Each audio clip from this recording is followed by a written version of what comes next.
I'm good, how are you? I'm very well, thank you very much. Good. So this is it? This is it. It's home sweet home. Are people allowed to play the piano? No. Oh, really? Pianos are not toys, Mr. Peters. It's a serious string instrument. I've known Gary for about 10 years, and this is the first time that he's allowed TV cameras into his home.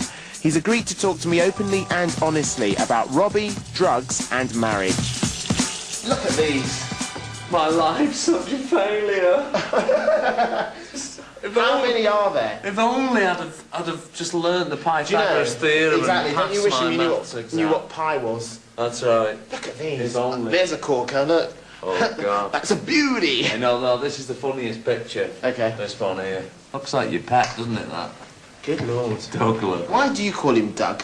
Dougie? Yeah. Why do you call him Doug? That's Howard. Dougie Donald. Oh, very good, very good. Yes. Which one of these means the most?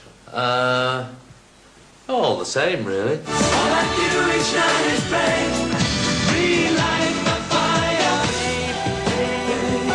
Oh, look. 4 Ivan Novellos. Everything changes but you, so sure. Gosh, but you keep them in a very understated place. Do you think? Oh, I think they look nice, though. I just want you back for good. Forget where you're coming from. Was it odd when you won awards for, like, songwriting? Did the rest of the boys, they used to go, oh, right, OK, fine. But then I suppose they knew they didn't write the songs, so why should they think they'd get the awards? When you think back to those days, what are the feelings that spring to mind? What emotions come to you? The early days were the best for me because we were just so ambitious. We just wanted it so badly. And you know, we were all kind of unaffected by it all. We were just the people we were then, trying to get to where we wanted to go to. But how would you describe, even then, your relationship with the other members of the band? Some better than others. Like, for instance, the group was always kind of split into two even then.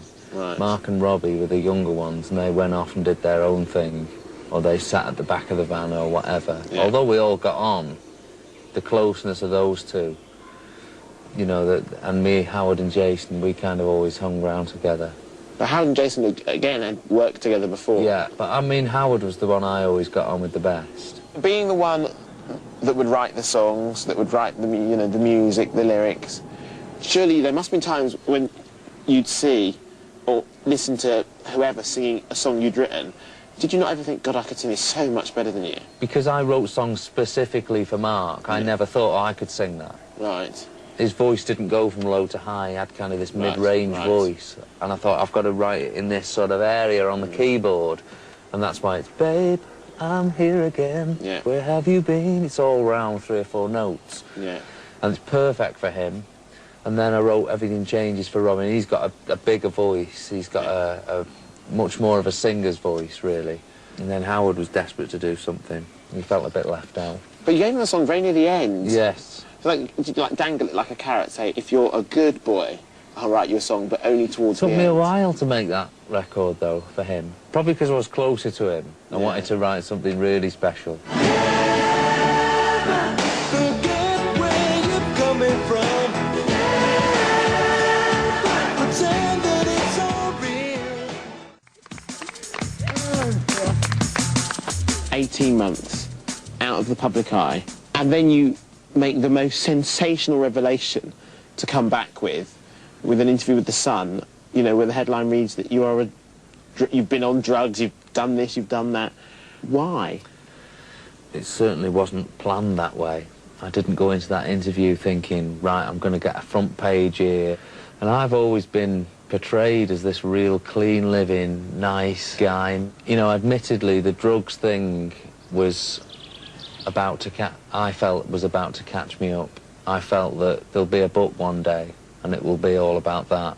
And I want to always be the first one to tell people. I want to be the one to say it rather than anyone else coming up with seedy stories of this or that. You'd obviously done the interview where you'd mentioned drugs. Yeah. You'd mentioned sleeping with fans. How much of that story am I to believe? It's strange because when I first saw it, I went, oh my God. I mean, part of me was relieved because I thought that's as bad as it gets, I suppose. Right. Do you know what I mean? You open it up, and actually the more you read on, the more it kind of dissolves the whole story.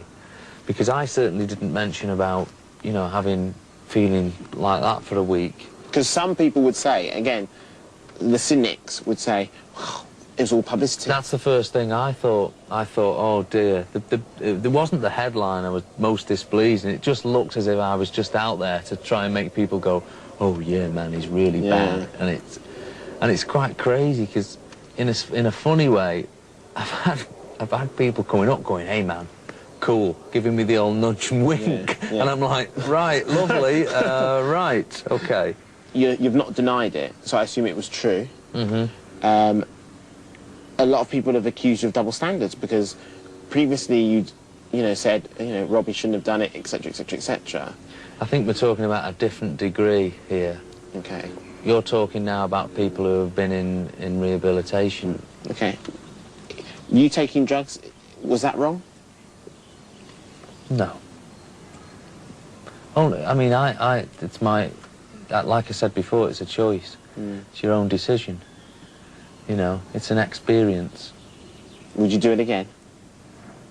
Depends what situation I'm in. I can't say no, because who knows? Yeah, sure. You know. What are the qualities in her that actually you made her suitable to be the future Mrs. Barlow? I mean, obviously, you know, we get on really well. Exactly. Really good friends and stuff. I think it's difficult going out with somebody like me. Right. Just because of what I do, the amount of hours I have to put in with it. And, you know, obviously she could have just met me and given up what she does or try and made a new career off the back of going out with me, and she's never done that. Are you excited about getting married? Oh, yeah, very much so. Is she? Yeah. I don't think so, no. Oh, go away. No, no, we both are. Yeah. It's obviously going to be one of the weddings of next year. What are the plans? Have you done an OK or hello shoot yet for it? No. Are you going to? She won't do one. Really? No, she won't do one. Why? She's too embarrassed. At the wedding, will you have any of your friends? Because obviously everyone always books some music. Will you... I think Howard's going to DJ. Really? Yeah, he's a good DJ. That's the after-show party. He's going to be the after-show party. He's been to too many gigs. He needs to get a life.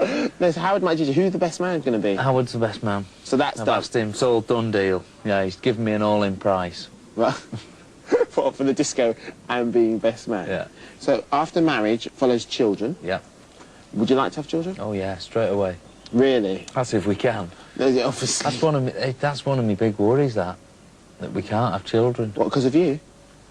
I don't know. Well, don't put it all on my shoulders. There's two people involved here. It's one of my worries, that. Oh, I won't worry about it. I mean, don't worry unnecessarily. I like that. This morning, Andy Peters come over. This afternoon, we had a barbecue. But what he didn't know, he was eating. He knew. Who? And all I do is shine his praise, hoping that I'll be a part of you again someday. Oh, Sam, I think. Pretending it's sorry someday. Sure. And nothing that I know. Sure, so sure that it's real love ain't free anymore. Yeah. Could you not keep up with your instrument? No. Got what else? I guess that now it's time for me to give up what you played.